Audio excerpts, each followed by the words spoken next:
दोस्तों, चांद की सतह पर गया अपना लैंडर विक्रम और रोवर प्रज्ञान इस वक्त गहरी नींद में सोया हुआ है। -230 डिग्री के करीब है। ऐसी बर्फीली रात में इसरो के ये दो हीरो आराम की नींद में सो रहे हैं। माना जा रहा है कि अगर सब ठीक रहा तो 22 सितंबर को प्रज्ञान और विक्रम जगकर अपना मिशन फिर से शुरू कर सकते हैं। दरअसल चांद पर धरती के 14 दिन के बराबर एक रात और इतने के ही बराबर एक दिन होता है। इसरो को उम्मीद है कि 14 दिन सोने के बाद रोवर प्रज्ञान फिर से जग सकता है। हालांकि ऐसा होगा या नहीं, ये तो 22 सितंबर को ही पता चल पाएगा। इसरो धरती पर बैठा चंद्रयान 3 के जागने का इंतजार कर रहा था।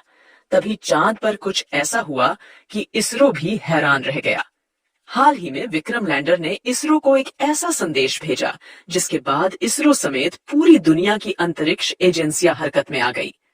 विक्रम लैंडर ने चांद की सतह पर ऐसा क्या देखा जिससे उसे झटका लगा, और विक्रम ने इसरो को ऐसा कौन सा मैसेज भेजा जिसे देख दुनिया हैरान रह गई। तो चंद्रयान 3 के विक्रम लैंडर और रोवर प्रज्ञान में स्वदेशी निर्मित बहुत ही अत्याधुनिक टेक्नोलॉजी के सेंसर लगाए हुए हैं। ये सेंसर विक्रम और रोवर के पास होने वाली हर हलचल को भांप लेते हैं। अगर इन दोनों उपकरणों को लगता है कि उनके पास कुछ हलचल हो रही है, तो ये उसकी जानकारी धरती पर बैठे इसरो के कंट्रोल रूम में देते हैं, और फिर इसरो के वैज्ञानिक उसके द्वारा भेजे गए संदेश के डेटा को समझने में लग जाती है। लैंडर और रोवर में चारों तरफ हाई रेजुलेशन कैमरे भी लगे हुए हैं। ये कैमरे चांद की सतह की तस्वीरें क्लिक कर इसरो को भेज देते हैं। लगभग अपनी 14 दिनों की यात्रा में रोवर प्रज्ञान और विक्रम लैंडर ने चांद की सतह पर ऑक्सीजन, सल्फर समेत अनेक धातुओं की खोज की है। इसके अलावा लैंडर विक्रम ने चांद के दक्षिणी ध्रुव पर एक हैरान कर देने वाली खोज भी की है।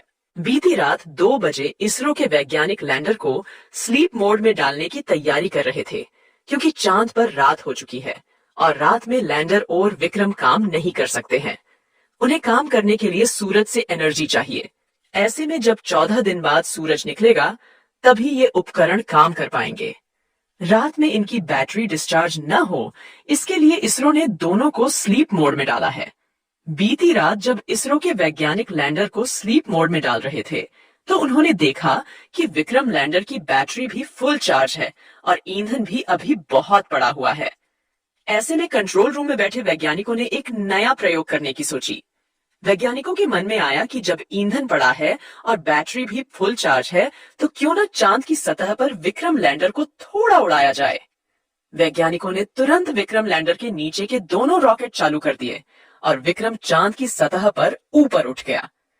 40 सेंटीमीटर ऊपर उठाने के बाद 40 सेंटीमीटर दूर ही उसकी फिर लैंडिंग करवा दी। जिस दक्षिणी ध्रुव पर लैंडिंग करवाने के नाम से नासा जैसी अंतरिक्ष एजेंसी की भी सांसें फूल जाती है, वहां पर इसरो के वैज्ञानिकों ने विक्रम लैंडर की 2 बार सफल लैंडिंग करवाकर सबको चौंका दिया। दोबारा लैंड करने के बाद लैंडर को स्लीप मोड में डालने के लिए इसरो के वैज्ञानिक उसके उपकरण बंद करने में लग गए। अचानक ही विक्रम लैंडर के सेंसरों को महसूस हुआ कि उनके आसपास कुछ हलचल हुई है। सेंसरों ने दक्षिणी ध्रुव की सतह पर प्राकृतिक घटना को रिकॉर्ड किया है, और विक्रम लैंडर ने भी एक झटका सा महसूस किया। लैंडर ने तुरंत इसरो को संदेश भेजा कि कुछ ऐसा हो रहा है जो उसे हिला रहा है। सेंसरों में लगातार हलचल रिकॉर्ड हो रही थी। संदेश मिलते ही इसरो के वैज्ञानिक तुरंत जांच में जुट गए। उन्होंने विक्रम लैंडर पर लगे ILSA उपकरण को जांच करने में लगा दिया कि वहां क्या हो रहा है। कहीं कोई एलियन या कोई ऐसा रहस्य तो नहीं है जो विक्रम लैंडर के पास पहुंचकर उससे छेड़खानी कर रहा है। उपकरण ने प्रज्ञान रोवर और अन्य उपकरणों की हलचल के बारे में भी पता लगाया, तो पाया कि चांद की सतह पर कंपन, भूकंप या दूसरी कृत्रिम घटनाओं के कारण हो सकता है। चांद पर आने वाले भूकंप को अर्थक्वेक नहीं बल्कि मूनक्वेक कहा जाता है। लेकिन दोस्तों, चांद पर भूकंप पृथ्वी की तरह नहीं आते हैं। धरती पर सिर्फ कुछ मिनट तक भूकंप आते हैं, जबकि चांद पर आधे घंटे तक भूकंप के झटके आते रहते हैं। इतनी देर तक भूकंप को देखकर वैज्ञानिक भी हैरान रह गए। चांद पर भूकंप क्यों आता है, इस रहस्य का अभी तक वैज्ञानिक ठीक से पता नहीं लगा पाए हैं। लेकिन वैज्ञानिकों का मानना है कि धरती के गुरुत्वीय प्रभाव के अलावा उल्कापिंड के गिरने से भी चांद पर भूकंप के झटके आते हैं। इसरो फिलहाल पड़ताल कर रहा है कि चांद की सतह पर यह अजीब हलचल क्यों हुई। विक्रम लैंडर ने जिस कंपन को रिकॉर्ड किया था वह भूकंप था या फिर कोई एलियंस की करतूत। दोस्तों, आपको क्या लगता है ये सब एलियंस की वजह से हुआ था? कमेंट बॉक्स में अपनी राय दें। उपकरण ने प्रज्ञान रोवर धरती पर चांद को हमेशा से शीतलता का प्रतीक बताया जाता है। चंद्रयान 3 ने पता लगाया कि चांद सभी की उम्मीदों से कहीं ज्यादा गर्म है। दरअसल सूर्य की किरणों से चमकने वाले चांद की सतह का तापमान 50 डिग्री सेल्सियस है। वहीं बर्फीली सतह के महज 8 सेमी नीचे का तापमान -10 डिग्री सेल्सियस तक गिरा हुआ था। फिलहाल चंद्रयान 3 का लैंडर विक्रम और रोवर प्रज्ञान चांद पर गहरी नींद में चले गए हैं। नींद में गए विक्रम का रिसीवर अभी भी ऑन है। उम्मीद है कि दोनों 22 सितंबर को फिर सक्रिय हो जाएंगे। प्रज्ञान और विक्रम ने नींद में जाते समय चांद की रात में सुरक्षित रहने लायक ऊर्जा बचाकर रखी है ताकि भीषण ठंड से बचा जा सके। विक्रम लैंडर धरती से करीब 3,71,841 किलोमीटर दूर मौजूद है। अब अगले 14 दिनों तक विक्रम लैंडर और प्रज्ञान रोवर के आसपास रात होगी। तापमान -300 डिग्री सेल्सियस से और भी नीचे जा सकता है।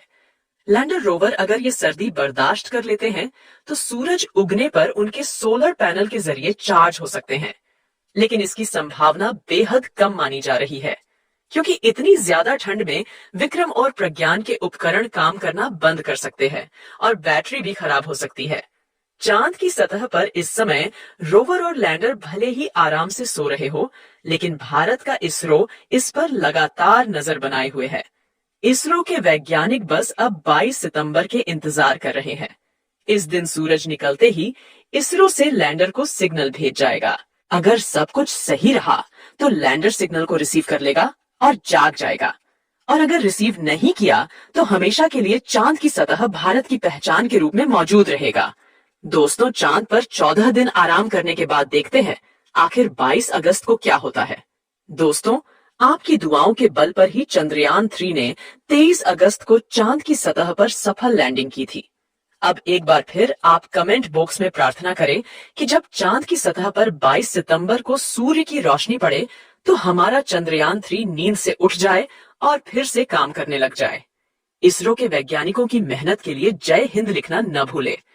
अभी तक अगर आपने इस वीडियो को लाइक नहीं किया है तो लाइक जरूर कर दे और यह जानकारी अपने दोस्तों के साथ भी शेयर कर दे। आज के इस वीडियो में बस इतना ही।